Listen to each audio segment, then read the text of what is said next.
AP budget సమావేశాల్లో చేనేత రంగంపై ప్రశ్నోత్తరాలు ఆసక్తిగా సాగాయి. చీరాల ఎమ్మెల్యే మద్దులూరి మాలకొండయ్య అడిగిన ప్రశ్నలకు రాష్ట్ర చేనేత జౌళి శాఖ మంత్రులు ఎస్ సవిత సమగ్రంగా సమాధానాలిచ్చారు.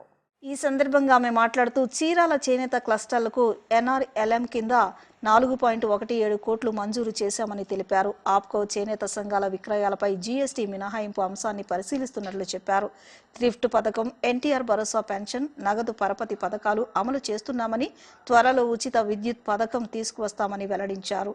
ఎన్హెచ్డిపి కింద ధర్మవరంలో 38.31 కోట్లతో మెగా హ్యాండ్లూమ్ క్లస్టర్, పిఠాపురం, మంగళగిరిలో ప్రత్యేక ప్రాజెక్టులు ప్రతిపాదించినట్లు చెప్పారు. ఎస్సిడిపి కింద 10 చిన్న క్లస్టర్లు 10.44 కోట్లు మంజూరు చేశామని చెప్పారు. ముడి పదార్థాల సరఫరా, ముద్రా పథకం అమలు చేస్తున్నట్లు వెల్లడించారు. ఆప్కోకు గతంలో జరిగిన నష్టాలను సరిదిద్దుతూ బకాయిలు చెల్లిస్తున్నామని, అమ్మకాలు పెరుగుతున్నాయని తెలిపారు. చేనేతల ఆరోగ్య రక్షణ, స్కిల్ డెవలప్మెంట్ శిక్షణా కేంద్రాలు, రాష్ట్ర వ్యాప్తంగా ఎగ్జిబిషన్ల ద్వారా అమ్మకాలు పెంచే చర్యలు తీసుకుంటున్నట్లు పేర్కొన్నారు. చేనేతల అభ్యున్నతికి కూటమి ప్రభుత్వం ఆహర్నిశలు కృషి చేస్తుందని మంత్రి స్పష్టం చేశారు. ధన్యవాదాలు అధ్యక్ష. మా చీరాల నియోజకవర్గంలో 5,214 మంది చేనేతలు ఉన్నారు. ఇందులో మగ్గం పనిచేసేవారు 3,900 మంది ఉన్నారు. ఉపవృత్తుల వారు 1,314 మంది ఉన్నారు. అయితే ఈ ఉపవృత్తుల వారు కూడా మిగతా మగ్గం పనిచేసే వారికి ఏ రకమైనటువంటి సదుపాయాలు ఉన్నాయో ఆ రకంగా మాకు కూడా ఇవ్వమని చెప్పి అడుగుతున్నారు. అలాగే మా చీరాల నియోజకవర్గంలో మొత్తం బాపట్లలో 71 సొసైటీలు ఉంటే ఇందులో చీరాల్లోనే 41 సొసైటీస్ ఉన్నాయి. అయితే ఈ సొసైటీస్ అన్నీ కూడా కరోనా వచ్చిన తర్వాత దెబ్బతిన్నాయి. దాంట్లో భాగంగా వాళ్ళు అడుగుతున్నది ఏంటంటే మార్కెటింగ్ ఇన్సెంటివ్స్ ప్లస్ బకాయిలు ఇవన్నిటిని కూడా సకాలంలో చెల్లించమని చేస్తున్నారు. అలాగే ఈ నియోజకవర్గంలో అంటే రాష్ట్ర వ్యాప్తంగా ఉన్నటువంటి ఒక సమస్య, వీళ్ళు చీరాల కార్మికులకి ఇంతకుముందు ఆరోగ్య నిమిత్తం హెల్త్ ఇన్సూరెన్స్ ఇచ్చేవాళ్ళం, అదేమన్నా స్టార్ట్ చేస్తారా అని అడుగుతున్నారు. ధన్యవాదాలు అధ్యక్ష. ఒకటో ప్రశ్నకు లేదండి. అయితే నేత కార్మికులకు ఉత్పాదకతకు, నాణ్యతకు మరియు ఆదాయాన్ని మెరుగుపరచడానికి చీరాల చేనేత క్లస్టర్ కోసం జాతీయ గ్రామీణ జీవనోపాధి మిషన్ కింద ఎన్ఆర్ఎల్ఎం కింద 4.17 కోట్ల మొత్తాన్ని మంజూరు చేయడం అనేది శిక్షణ కూడా ఈ కార్యక్రమంలో ఒక ముఖ్యమైన భాగం. రెండో ప్రశ్నకు అవునండి. మూడో ప్రశ్నకు అవునండి. ఇటీవల జీఎస్టీ 2.0 సంస్కరణ సందర్భంలో రాష్ట్రంలోని ఆప్కో మరియు ప్రాథమిక చేనేత సహకార సంఘాలు చెల్లించిన జీఎస్టీ తిరిగి చెల్లింపుకు సంబంధించిన ప్రతిపాదనను పరిశీలిస్తున్నాం. నాలుగో ప్రశ్నకు రాష్ట్రంలోని చేనేత కార్మికులకు మద్దతు ఇవ్వడానికి ఈ క్రింద వివరించిన విధంగా సంక్షేమ మరియు పారిశ్రామిక అభివృద్ధి పథకాలు అమలు చేయబడుచున్నది. సంక్షేమ పథకాలు: సహకార చేనేత పొదుపు నిధి పథకం, చేనేత కార్మికులకు ఎన్టీఆర్ పెన్షన్ భరోసా, ప్రాథమిక చేనేత సహకార సంఘాలకు నగదు పరిమితి, చేనేత కార్మికులకు మరియు మరమగ్గాలకు ఉచిత విద్యుత్తు. అభివృద్ధి పథకాల అధ్యక్ష, జాతీయ చేనేత అభివృద్ధి కార్యక్రమం ఎన్ఎస్డిపి ధర్మవరంలో 38.31 కోట్ల రూపాయల ఖర్చుతో మెగా హ్యాండ్లూమ్ క్లస్టర్ ఆమోదించబడినది. అదేవిధంగా పిఠాపురం మరియు మంగళగిరిలో 12 కోట్లతోనూ మరియు 22.35 కోట్ల కేటాయింపులతో ప్రత్యేకత ప్రాజెక్టులకు ప్రతిపాదించడమైనది. చిన్న క్లస్టర్లకు అభివృద్ధికి ఎస్సిడిపి ద్వారా 10.44 కోట్ల కేటాయింపుతో 10 క్లస్టర్లు మంజూరు చేయబడినది. సహకార క్లస్టర్లు కాకుండా ఇతర క్లస్టర్లకు కూడా ఆర్థిక సహాయం, ముడి పదార్థాలకు సరఫరా పథకం, నేత కార్మికులు ముద్రా పథకం, చేనేత మార్కెటింగ్ సహాయం ప్రదర్శనలు. ధన్యవాదాలు అధ్యక్ష. సభ్యులు అడిగినట్లుగానే ఉపకృతులు చేసే వారికి కూడా ఈ సంక్షేమ పథకాలన్నీ అందుతాయన్న విషయం కూడా తెలియజేస్తున్నాం అధ్యక్ష. అంతేకాకుండా అతి తక్కువ కాలంలోనే అంటే అధ్యక్ష ఈరోజు ఈ సంఘాల బకాయిల విషయంలో ఆలోచిస్తే ఏం జరిగిందంటే గత ప్రభుత్వం ఆప్కోను కూడా వదిలిపెట్టలేదు అధ్యక్ష. చిన్న సంస్థ ఆప్కో అయినా ఆప్కో మీద కూడా కేంద్రం నుంచి 120 కోట్ల నిధులు తీసుకొచ్చి మళ్ళీ చేయడంతో ఈరోజు ఆప్కో పరిస్థితి దారుణమైన పరిస్థితి వచ్చింది అధ్యక్ష. ఇప్పుడిప్పుడే ఆప్కో సొసైటీల ద్వారా తీసుకున్న బకాయిలు కూడా ఒక్కొక్కటిగా చెల్లించుకుంటూ వస్తున్నాం అధ్యక్ష. సభ్యులు అడిగినట్లుగా హెల్త్ ఇన్సూరెన్స్ విషయం అడిగారు అధ్యక్ష. అది ముఖ్యమంత్రి చంద్రబాబు నాయుడు గారు బడుగు బడిగిన వర్గాలందరికీ యూనివర్సల్ హెల్త్ పాలసీ కూడా తీసుకురావడం కూడా జరుగుతుందన్న విషయం కూడా తెలియజేస్తూ మరి ఇంకా ఏదైతే చేనేతలు గతంలో 14-19లో స్వర్ణయుగంలో జరిగింది అధ్యక్ష, మరి ఈ అతి తక్కువ కాలంలోనే మరి చేనేతలు అన్ని విధాలుగా ప్రోత్సాహంగా ఉండాలని చెప్పి ఎప్పటికప్పుడు ఎగ్జిబిషన్స్ ఏర్పాటు చేయడం, వాళ్ళలో స్కిల్ ట్రైనింగ్ కూడా అందజేస్తున్నాం. అదే కాకుండా హాఫ్కో సేల్స్ కూడా గణనీయంగా పెరిగాయన్న విషయం కూడా మీకు అందరికీ తెలియజేస్తూ ఎక్కడికక్కడ క్లస్టర్లు కూడా ఏర్పాటు చేస్తున్నామన్న విషయం కూడా మీకు తెలియజేస్తూ అదేవిధంగా సభ్యులు అడిగినట్లుగా ఖచ్చితంగా చేనేతల అభివృద్ధి కోసం అహర్నిశలు కష్టపడుతున్న ప్రభుత్వం కూటమి ప్రభుత్వం అనే విషయం కూడా మీకు తెలియజేస్తున్నాం అధ్యక్ష. ధన్యవాదాలు. Question number 1, 2. ఇంద్రకీలాద్రిపై వెలిసిన శ్రీ దుర్గా మల్లేశ్వర స్వామి వార్ల దేవస్థానంలో ఈరోజు ఫాల్గుణ శుద్ధ షష్ఠి సందర్భంగా విశేష కార్యక్రమాలు ఘనంగా నిర్వహించారు. ప్రతి నెల వచ్చే షష్ఠి తిథిని పురస్కరించుకుని మహా మండపంలో 7వ అంతస్తులో గల కళావేదిక వద్ద వల్లి దేవసేన సమేత సుబ్రహ్మణ్య స్వామి వారి కళ్యాణ మహోత్సవం శాస్త్రోక్తంగా వైభవంగా జరిగింది. అర్చకులు ప్రత్యేక పూజలు నిర్వహించి లోక క్షేమార్థం క్రతువులను నిర్వహించారు. ఆలయ ధర్మకర్తల మండలి చైర్మన్ బొర్రా రాధాకృష్ణ గాంధీ స్వయంగా హాజరై స్వామి అమ్మవార్లకు పట్టు వస్త్రాలు తలంబ్రాలు సమర్పించారు. ఈ సందర్భంగా ప్రత్యేక పూజల్లో పాల్గొన్నారు. భక్తుల సౌకర్యార్థం మహామండపంలో అన్ని ఏర్పాట్లు చేసినట్లు ఆలయ అధికారులు తెలిపారు. కళ్యాణ మహోత్సవాన్ని వీక్షించేందుకు భక్తులు భారీగా తరలివచ్చారు.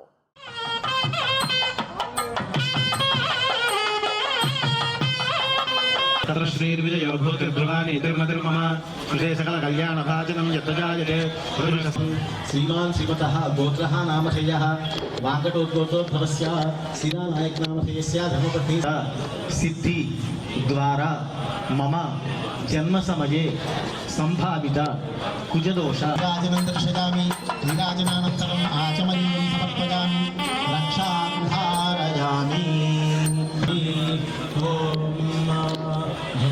ध्रुवजो निर्ध्रुवमसि ध्रुवस्थितं नक्षत्राणां नेत्रेसि समापाहि यतः ॐ माधवाय स्वाहा ॐ गोविन्दाय कामपुरुषमुत्तमांसा कामे वक्तारसुकुलिभावे कामैदत्ते येषा ते कामदक्षिणा पुत्रामस्त्वा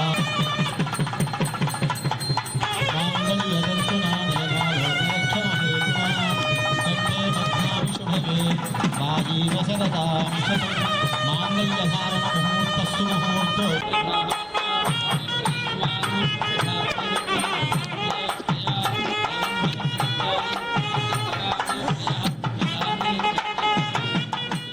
ఎస్సీ వర్గీకరణ తరహాలోనే ఎస్టీలకు కూడా వర్గీకరణ చేయాలని యానాదుల సంక్షేమ సంఘం రాష్ట్ర కమిటీ అధ్యక్షులు పెంచలయ్య ప్రభుత్వాన్ని డిమాండ్ చేశారు. వర్గీకరణ అంశాన్ని కేంద్ర రాష్ట్ర ప్రభుత్వాలకే వదిలివేసిన దృష్ట్యా కూటమి ప్రభుత్వం ఎస్టీ వర్గీకరణపై దృష్టి సారించాలని కోరారు. అన్ని కులాలకు కార్పొరేషన్లు ఏర్పాటు చేసిన ప్రభుత్వం యానాదులకు కూడా ప్రత్యేక కార్పొరేషన్ ఏర్పాటు చేయాలన్నారు. వర్గీకరణ జరిగితేనే యానాదుల సంక్షేమం సాధ్యమవుతుందని ఆయన అభిప్రాయాన్ని వ్యక్తం చేశారు. యానాదుల సంక్షేమ సంఘం ఆధ్వర్యంలో ఎస్టీ వర్గీకరణ కోరుతూ నిరసన దీక్షలు చేపట్టారు. ఈ నెల 28 వరకు కొనసాగే ఈ దీక్షల్లో యానాది కులస్తులు పెద్ద సంఖ్యలో పాల్గొన్నారు. ఆందోళనకు సంఘం రాష్ట్ర కమిటీ అధ్యక్షులు పెంచలయ్య తదితరులు నేతృత్వం వహించారు. ఈ సందర్భంగా వారు మాట్లాడుతూ ఎస్సీ వర్గీకరణ చేసిన ప్రభుత్వం ఎస్టీ వర్గీకరణ కూడా చేయాలని కోరారు. ఎస్టీల్లో అధిక శాతం ఉన్న యానాదులు విద్యా ఉద్యోగ రంగాల్లో వెనుకబడిపోతున్నారని ఆవేదన వ్యక్తం చేశారు. తమకు చెందాల్సిన సీట్లు ఉద్యోగాలు ఎస్టీల్లో ఇతర కులస్తులు చేజిక్కించుకుంటున్నారని తెలిపారు. ఎన్నికలకు ముందు ఎస్టీ వర్గీకరణ చేస్తామని హామీ ఇచ్చిన చంద్రబాబు నాయుడు ఇచ్చిన హామీని నిలబెట్టుకోవాలన్నారు. యానాదులు అమాయకపు జీవులని కితాబిచ్చిన చంద్రబాబు నాయుడు అధికారంలోకి వచ్చాక తమకు ఇచ్చిన హామీని మర్చిపోయారన్నారు. అందరికీ ప్రత్యేక కార్పొరేషన్లు ఏర్పాటు చేసిన కూటమి ప్రభుత్వం యానాదులు కూడా కార్పొరేషన్లను ఏర్పాటు చేయాలని వారు డిమాండ్ చేశారు. తమ సమస్యల పరిష్కారం కోసం ఈ నెల 28 వరకు నిరవధిక దీక్షలో కొనసాగిస్తామని, ప్రభుత్వం స్పందించకుంటే ఆందోళన తీవ్రతరం చేస్తామని హెచ్చరించారు. విజయవాడలోనే ధర్నా చౌక్లో యానాది రిజర్వేషన్ పోరాట సమితి ఆధ్వర్యంలో ఏదైతే ఎస్టీ వర్గీకరణ ద్వారానే యానాదులకు న్యాయం జరుగుతుంది, ఎస్టీ వర్గీకరణ చేయాలని చెప్పి ఈ యొక్క కూటమి ప్రభుత్వాన్ని డిమాండ్ చేస్తూ విజయవాడలోనే ధర్నా చౌక్లో రిలే నిరాహార దీక్షలు ప్రారంభించాం. ఈ యొక్క రిలే నిరాహార దీక్షలు ఈ రోజు నుంచి ఈ నెల 28వ తేదీ వరకు జరుగుతూ ఉన్నాయి. ఈ దీక్షలకు సంబంధించి ఈ రాష్ట్రంలో ఉండేటువంటి అన్ని జిల్లాల్లో ఉండేటువంటి యానాదులు ఏదైతే ఈరోజు బాపట్ల గుంటూరు జిల్లా యానాదులు పాల్గొంటా ఉన్నారు. మిగిలినటువంటి 5 రోజుల్లో వివిధ జిల్లాల నుంచి యానాదులు పెద్ద ఎత్తున వచ్చి పాల్గొనబోతా ఉన్నారని చెప్పి మేము ఈ సందర్భంగా తెలియజేస్తా ఉన్నాం. ఈ సందర్భంగా కూటమి ప్రభుత్వాన్ని ఒకటే డిమాండ్ చేస్తూ ఉన్నాం. ఏదైతే గౌరవ సుప్రీంకోర్టు గత ఆగస్టు నెలలో ఎస్సీ ఎస్టీ వర్గీకరణను ఆయా రాష్ట్ర ప్రభుత్వాలు చేసుకోవచ్చని చెప్పి తీర్పునిచ్చింది. ఏదైతే కూటమి ప్రభుత్వము ఎస్సీ వర్గీకరణ చేసింది సంతోషం, కానీ ఎస్టీ వర్గీకరణ మాత్రం చేయలేదు. అందుకని ఎస్టీ వర్గీకరణ చేయాలని చెప్పి డిమాండ్ చేస్తూ ఈ ఉద్యమాన్ని ప్రారంభించాం. మేము ఒకటే తెలియజేస్తూ ఉన్నాం, ఏదైతే రాజ్యాంగ ఫలాలు, ఏదైతే రిజర్వేషన్ ఫలాలు ఏదైతే ఎస్టీల్లో ఉండేటువంటి కొన్ని జాతులకే పరిమితం అవుతూ ఉన్నాయి, అట్లా కాకుండా రిజర్వేషన్ ఫలాలు అందరికీ అందాలి అంటే, అందులో ఇంకా వెనుకబడి ఉన్నటువంటి యానాదులకు అందాలంటే ఖచ్చితంగా ఎస్టీ వర్గీకరణ జరగాలని చెప్పి ఆ దిశగా ప్రభుత్వం చర్యలు తీసుకోవాలని చెప్పి మేము ప్రభుత్వాన్ని కోరుతా ఉన్నాం. మేము ఒకటే కోరుకుంటున్నాము, గత ప్రభుత్వంలో జగన్మోహన్ రెడ్డి గారు పాదయాత్రలో భాగంగా యానాదులకు ప్రత్యేక కార్పొరేషను ఎమ్మెల్సీ ఇస్తానని హామీ ఇచ్చారు. ఆ హామీని వాళ్ళు నిలబెట్టుకోగా హామీని తుంగలో దొక్కారు. ఆ విధంగా జగన్మోహన్ రెడ్డి గారికి 11 సీట్లు ఇచ్చి మరి ఇక్కడ తాడేపల్లి ప్యాలెస్లో కూర్చోబెట్టడం జరిగింది. అదేవిధంగా మేము కూటమి ప్రభుత్వాన్ని ఒకటే వివరం కోరుతున్నాము. అయ్యా, మీరే ఇచ్చారు హామీ. లోకేష్ బాబు గారు పాదయాత్రలో భాగంగా చంద్రబాబు నాయుడు గారు బహిరంగ సభలో యానాదులు అంటే అమాయకులు, యానాదులు అంటే తెలివి తక్కువవారు, యానాదులు సామాజికంగా కానీ ఆర్థికంగా కానీ రాజకీయంగా కానీ అన్ని రంగాల్లో వెనకబడిన జాతి యానాదులని మీరే అన్నారు. మరి అధికారంలోకి వచ్చి 2 సంవత్సరాలు కావస్తుంది. అగ్రకులాల అందరి వరకు కూడా కార్పొరేషన్లు ఇచ్చారు. మరి అన్ని రంగాలు వెనకబడిన యానాదులకు మాత్రం ఇంతవరకు కార్పొరేషన్ ప్రకటించి మాత్రం సిగ్గుచేటు. మేము ఒకటే అడుగుతున్నాము, ఈ రోజు నుంచి అయినా సరే యానాదుల్ని తెలివి తక్కువ అని మీరు అన్నారు కాబట్టి యానాదులను గుర్తించి ప్రత్యేక కార్పొరేషన్ ఇవ్వాలని మేము ఈరోజు ఈ విజయవాడ ధర్నా చౌక్లో డిమాండ్ చేస్తూ 100 ఏళ్ల పైబడిన చరిత్ర గల ఆంధ్ర యూనివర్సిటీలో మత విద్వేషాలను రెచ్చగొట్టేందుకు ఆర్ఎస్ఎస్ ప్రయత్నిస్తోందని మాజీ ఎమ్మెల్సీ కెఎస్ లక్ష్మణరావు ఆందోళన వ్యక్తం చేశారు.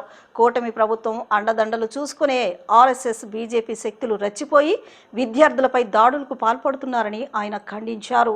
విశ్వవిద్యాలయాల్లో మతోన్మాద కార్యకలాపాలు నిషేధించాలని, మతోన్మాదులపై కేసులు బనాయించాలని ఆయన డిమాండ్ చేశారు. విశాఖ ఆంధ్ర యూనివర్సిటీలో ఆర్ఎస్ఎస్ మతోన్మాద శక్తుల కార్యకలాపాలు నిషేధించాలని కోరుతూ ఎస్ఎఫ్ఐ ఆధ్వర్యంలో విజయవాడలో రౌండ్ టేబుల్ సమావేశాన్ని నిర్వహించారు. ఎంబీ విజ్ఞాన కేంద్రంలో జరిగిన ఈ సమావేశంలో విద్యార్థి సంఘాల నాయకులతో పాటు పలువురు ప్రజా సంఘాల నేతలు కూడా పాల్గొన్నారు. ఈ సందర్భంగా మాజీ ఎమ్మెల్సీ కెఎస్ లక్ష్మణరావు మాట్లాడుతూ 100 ఏళ్ల చరిత్ర గల ఆంధ్ర విశ్వవిద్యాలయంలో మత విద్వేషాలు రెచ్చగొట్టే చర్యలను అందరూ ఖండించాలన్నారు. కూటమి ప్రభుత్వం అండదండలతో ఆర్ఎస్ఎస్ బీజేపీ శక్తులు విశ్వవిద్యాలయ ప్రశాంత వాతావరణాన్ని నాశనం చేస్తూ మత విద్వేషాలు రెచ్చగొడుతున్నారని ఆరోపించారు. వీరి అరాచకాలు ఇలానే కొనసాగితే విద్యార్థుల చదువులకు తీవ్ర ప్రమాదం ఏర్పడే అవకాశం ఉందని ఆందోళన వ్యక్తం చేశారు. మత విద్వేషాలతో సెక్యూరిటీ ఆఫీసర్ ఇమానియల్ను బాధ్యతల నుంచి తప్పించడం దారుణమన్నారు. యూనివర్సిటీలో భయానక పరిస్థితులు సృష్టించిన ఆర్ఎస్ఎస్పై చర్యలు తీసుకోవాలని డిమాండ్ చేశారు. ఎస్ఎఫ్ఐ రాష్ట్ర కార్యదర్శి ప్రసన్న కుమార్, ఏఎస్ఎఫ్ నాయకులు నాజర్, పీడీఎస్యు నాయకులు రాజేష్, ఎస్ఎఫ్ఐ నాయకురాలు కుసుమాంజలి తదితరులు మాట్లాడుతూ ఆర్ఎస్ఎస్ మతోన్మాద శక్తులు యూనివర్సిటీలో దౌర్జన్యంగా చొరబడి మత విద్వేషాలు రెచ్చగొట్టే ప్రసంగాలు చేయడమే కాక విద్యార్థి సంఘాల జెండా పోల్స్ ధ్వంసం చేశారని ఆరోపించారు. ఆర్ఎస్ఎస్ గుండాలు సృష్టిస్తున్న అరాచకాలపై పోలీసులకు ఫిర్యాదు చేసినా చర్యలు తీసుకోవడం లేదన్నారు. యూనివర్సిటీ ప్రశాంత వాతావరణాన్ని దెబ్బతీస్తున్న ఆర్ఎస్ఎస్ మతోన్మాద శక్తులపై చర్యలు తీసుకోని పక్షంలో ఆందోళన చేపడతామని హెచ్చరించారు. యూనివర్సిటీల్లో విద్యార్థి సంఘాలు ఎస్ఎఫ్ఐ, ఏఎస్ఎఫ్ లేదా పీడిఎస్యు ఇవన్నీ పనిచేయడం చాలా సహజమైన విషయం. నేను కూడా ఎస్ఎఫ్ఐ విద్యార్థి సంఘంలో పనిచేశాను విద్యార్థిగా ఉన్నప్పుడు. కానీ ఇప్పుడు బయట శక్తులు ముఖ్యంగా మతోన్మాదాన్ని ప్రోత్సహించేటటువంటి శక్తులు యూనివర్సిటీల్లో చొరబడి అక్కడ సమావేశాలు నిర్వహించడం, అక్కడ డ్రిల్లు నిర్వహించడం ఇవన్నీ కూడా చేస్తున్నాయి. దీనికి ఎస్ఎఫ్ఐ, ఏఎస్ఎఫ్ మొదలైన విద్యార్థి సంఘాలు మరి అభ్యంతరం తెలియజేసినాయి, వీసీ గారికి తెలియజేసినాయి అని చెప్పేసి ఇటీవల ఆ విద్యార్థి సంఘాల మీద దాడి చేయటం, ఆ నాయకుల మీద దాడి చేయటం, అట్లాగే అక్కడ ఉన్న జెండా దిమ్మెల్ని నిన్న మొన్న పగలగొట్టడం ఇవన్నీ కూడా జరిగినాయి. ఇది చాలా ప్రమాదకరమైనటువంటి విషయం. గతంలో ఉత్తరాది రాష్ట్రాల్లో అనేక చోట్ల మతోన్మాద శక్తులు యూనివర్సిటీల్లో ప్రవేశించింది. ఇక్కడ కూడా ప్రవేశించాలని ప్రయత్నం చేస్తూ ఉన్నాయి. దీన్ని మేము వ్యతిరేకిస్తూ ఉన్నాం. అందుకని కూటమి ప్రభుత్వం, ముఖ్యంగా చంద్రబాబు నాయుడు గారు, లోకేష్ విద్యామంత్రి గారు వాళ్ళు చొరవ తీసుకోవాలి. విశ్వవిద్యాలయాల్లో విద్యార్థి సంఘాలకు కార్యకలాపాలకు మాత్రమే పరిమితం చేయాలి. ఇలా బయట శక్తుల యొక్క కార్యకలాపాలను అరికట్టాల్సినటువంటి అవసరం ఉంది. గత వారం రోజులుగా ఆంధ్ర యూనివర్సిటీలో ఆర్ఎస్ఎస్ కార్యకలాపాలని అక్కడ ఉన్నటువంటి ఎస్ఎఫ్ఐ, ఏఎస్ఎఫ్ అక్కడ నాయకత్వం ఆర్ఎస్ఎస్ కార్యకలాపాలు నిర్వహించొద్దు అన్నందుకు వాళ్ళ మీద దాడి చేయడం, అక్కడ ఉన్నటువంటి ఎస్ఎఫ్ఐ, ఏఎస్ఎఫ్, సిఐటియు, ఎంఆర్పిఎస్ జెండా దిమ్మలు కూడా నిన్న మొన్న విరగొట్టడము, ఇవన్నీ పోలీసుల సమక్షంలో ప్రత్యక్షంగా సిపి గారి సమక్షంలోనే ఇవన్నీ జరుగుతూ ఉన్నాయి. మా పట్ల ఒకలాగా, వాళ్ళ పట్ల ఒకలాగా అక్కడ ఉన్నటువంటి పోలీసు యంత్రాంగం ప్రవర్తిస్తూ ఉన్నది.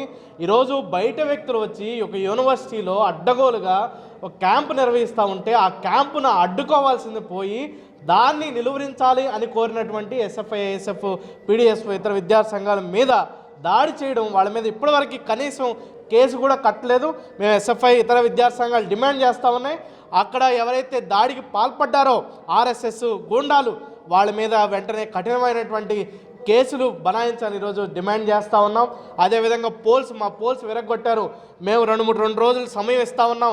ఆ పోల్స్ యథావిధంగా స్థాపించకపోతే మరొక 2 రోజుల్లో మేము ప్రతి చర్యకి పాల్పడతామని కూడా ఈ సందర్భంగా హెచ్చరిస్తూ ఉన్నాం. వారం రోజులుగా ఆంధ్ర యూనివర్సిటీలో ఈ ఆర్ఎస్ఎస్ మూకలు యూనివర్సిటీ విద్యార్థుల మీద దాడులు అనేవి చేస్తున్నారు.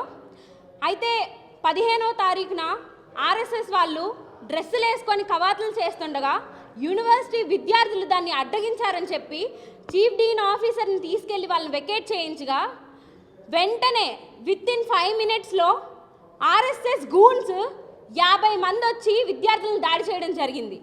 విద్యార్థి సంఘ నాయకులను కూడా దాడి చేయడం జరిగింది. దానికి సంబంధించి ఆంధ్ర యూనివర్సిటీ బంద్కు పిలుపునిస్తే మిలాన్ జరుగుతుంది, ఐఎఫ్ఆర్ జరుగుతుంది వైజాగ్లో అని చెప్పి రిజిస్ట్రార్ గారు, వీసీ గారు మాకు కాల్ చేసి చర్చలకు రమ్మంటే దానికి సంబంధించి మేము చర్చలకు వెళ్తే ఏదైతే ఈ ఆర్ఎస్ఎస్ వాళ్ళు ఏబీవీపీ ముసుగులో ఏబీవీపీ జెండాలు పట్టుకొని యూనివర్సిటీలోకి చొరబడి పోలీసులు కూడా వాళ్ళకు ఒక ప్రొటెక్షన్ లాగా వెనకాతలు వచ్చి వాళ్ళని ఆపకుండా వాళ్ళని ధర్నా చేసుకోండి అని చెప్పి వదిలేస్తే మాకు సైడ్ ఇచ్చి మేము చర్చలకు వెళ్తూ ఉండగా మమ్మల్ని దాడి చేశారు. ఆడవాళ్ళని కూడా చూడకుండా భారత మాతాకి జై, భారత మాతాకి జై అని చెప్తూ ఆడవాళ్ళ మీద చెప్పులు ఇసిరారు, బాటిల్ ఇసిరారు. దాంట్లో ఒక విద్యార్థి, తరుణ్ అనే విద్యార్థి కూడా దాడికి గురయ్యారు. దానికి సంబంధించి కేజెస్లో కూడా జాయిన్ అయ్యారు ఆయన. అంబటి రాంబాబును వైసీపీ ముఖ్య నేతలు పరామర్శించారు. ఆయన ఇంటిపై దాడి చేసి అనంతరం ఆయన్నే అరెస్ట్ చేయడం ఎంతవరకు సమంజసమని ప్రశ్నించారు.